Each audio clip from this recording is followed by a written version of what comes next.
Hey guys, this is a quick unboxing of the Garmin Forerunner 255. I will just do the unboxing, tell you about the price and some of the specs on the device.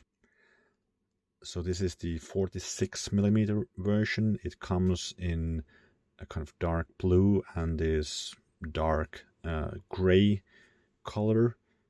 This is the version which doesn't have the music storage, but the reason why it's on my list, or was in my previous list of Garmin devices with long battery lives, is because it's actually the cheapest one on the list. You can find it for very affordable prices on sale in Europe for around 267 euros. Check the link down below in the description.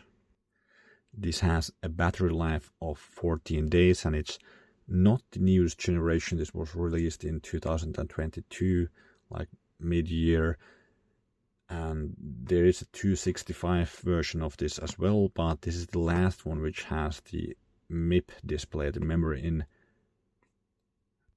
pixel display, and this means that it has a lot longer battery life. Of course, the colors are not quite vibrant as on the AMOLED screen on the new one, but the battery life is always very good, and you have an always on screen. You still have colors, but it's maybe not as vibrant that you don't have a touch screen. But on the other hand, it's a really affordable price, and it's a great device for runners or kind of any other athletes going to the gym or things like that. And you still get a lot of the smart features, and you have Garmin Pay with the device.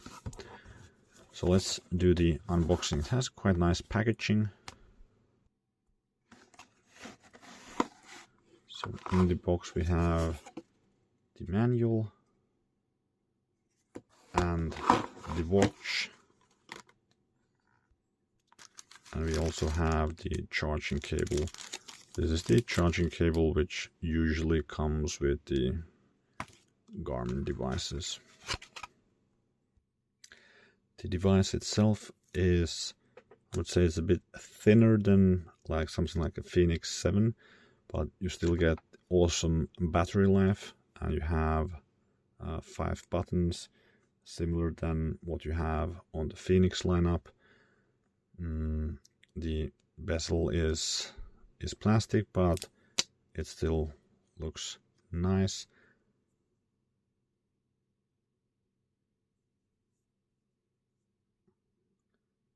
So I think this is a very good option if you're looking for a kind of more budget option with a really long battery life.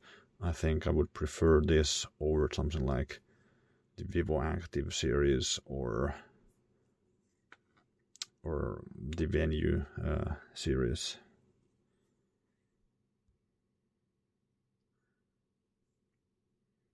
You can turn on the device by holding down the light button, and we can go and select English, and then next we would go into pairing the device.